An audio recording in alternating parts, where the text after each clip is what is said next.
Assalamualaikum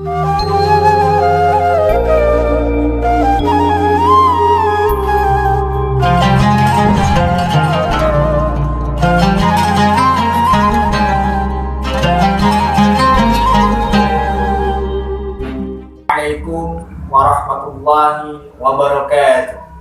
Alhamdulillahirabbil alamin wassalatu wassalamu ala asrofil mursalin sayyidina Muhammadin wa ala alihi wa sahbihi ajmain, amma ba'd. Hadirin yang dimuliakan Allah Subhanahu wa taala. Di dalam kesempatan yang berbahagia ini, saya akan menyampaikan sebuah materi dengan tema 6 cara agar puasa kita berkualitas. Puasa Ramadan adalah ibadah istimewa yang dinilai langsung oleh Allah Subhanahu wa taala. Nilai puasa di sisi Allah akan sangat bergantung kepada kualitasnya. Semakin tinggi nilai puasa, maka semakin tinggi nilainya di sisi Allah Subhanahu wa taala.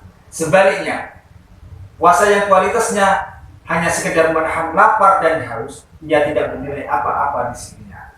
Persis seperti sabda Nabi, rubba sha'imin laisa lahu min syiyamihi illal ju'. Artinya, betapa banyak orang yang berpuasa tapi tidak mendapatkan apa-apa baginya kecuali rasa lapar. Hadis riwayat An-Nasai dan Ibnu Majah.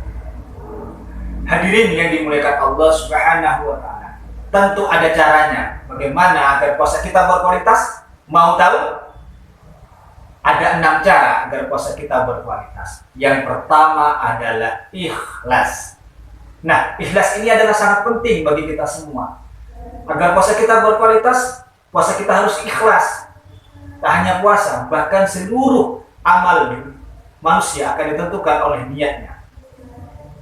Innama a'malu binniyat wa innama li'amrin ma nawa. Artinya, sesungguhnya seluruh amal bergantung pada niatnya, dan sesungguhnya setiap orang akan mendapatkan apa yang dia niatkan. Oleh karenanya, mari kita senantiasa harus ikhlas dalam mengerjakan apapun, sehingga nilainya akan menjadi lebih baik di mata Allah Subhanahu wa taala. Yang kedua, meninggalkan hal-hal yang membatalkan puasa. Ini penting. Kalau puasa kita harus berkualitas, maka yang harus ditinggalkan diantaranya adalah makan, minum disengaja, muntah disengaja. Itu harus kita tinggalkan agar puasa kita berkualitas di sisi Allah Subhanahu wa taala. Yang ketiga, meninggalkan hal-hal yang membuat puasa kita sia-sia. Di antaranya apa? Marah, sumpah palsu, berdusta. Ini bisa mengurangi nilai-nilai pahala di sisi Allah Subhanahu wa taala. Pahalanya puasa kita berkurang, tapi tidak bisa membatalkan puasa. Tapi kalau ingin berkualitas, maka pahala puasa ini harus kita jaga biar pahalanya semakin meningkat. Yang keempat, meninggalkan hal-hal yang tidak bermanfaat. Sering kita jumpai di masyarakat kita, di sekeliling kita semuanya, orang yang berpuasa kebanyakan melakukan hal-hal yang tidak bermanfaat. Contohnya apa? Nonton televisi mulai dari pagi sampai menjelang maghrib, atau main game sampai lupa sholat 5 waktunya. Nah, ini harus kita tinggalkan agar puasa kita betul-betul berkualitas. Yang kelima, mempuasakan seluruh organ tubuh kita.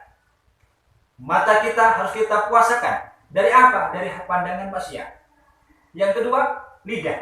Lidah kita juga harus kita puasakan. Dari apa? Dari berbicara yang tidak baik atau berbicara kotor kepada orang lain. Yang ketiga, puasa tangan.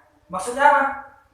Maksudnya adalah puasa jangan sampai tangan ini mendolimi orang lain atau mengambil hak-haknya orang lain. Yang keempat, puasa kaki. Maksudnya adalah jangan sampai kaki ini kita arahkan ke tempat-tempat yang maksiat yang dilarang oleh Allah Subhanahu wa taala, apalagi di bulan puasa.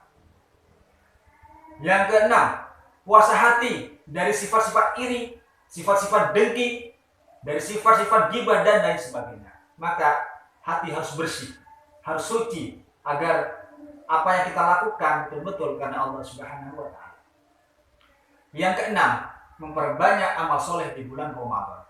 Di samping kita meninggalkan hal-hal yang diharapkan oleh Allah, pada saat yang sama maka kita harus meninggalkan atau meningkatkan hal-hal yang harus kita lakukan. Di antaranya adalah membaca Al-Quran dengan baik, mengkaji ilmu agama, tadarus, sedekah, sedekah dan lain sebagainya. Ini bisa mengakibatkan puasa kita menjadi puasa-puasa yang berkualitas di mata Allah Subhanahu wa taala.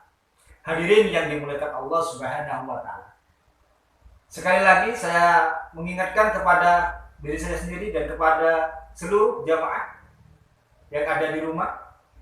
Ada 6 cara agar puasa kita berkualitas. Yang pertama harus ikhlas. Yang kedua, meninggalkan hal-hal yang membatalkan puasa. Yang ketiga, meninggalkan hal-hal yang membuat puasa kita sia-sia. Yang keempat, meninggalkan hal-hal yang tidak bermanfaat. Yang kelima, mempuasakan seluruh anggota tubuh kita. Yang keenam, memperbanyak amal soleh di bulan Ramadan. Mudah-mudahan materi singkat ini bermanfaat bagi kita semua. Dan mudah-mudahan Allah menjaga puasa kita mulai dari awal sampai akhir. Kurang lebihnya mohon maaf yang sebesar-besarnya. Wallahul muwaffiq ila aqwamit thoriq. Wassalamualaikum warahmatullahi wabarakatuh.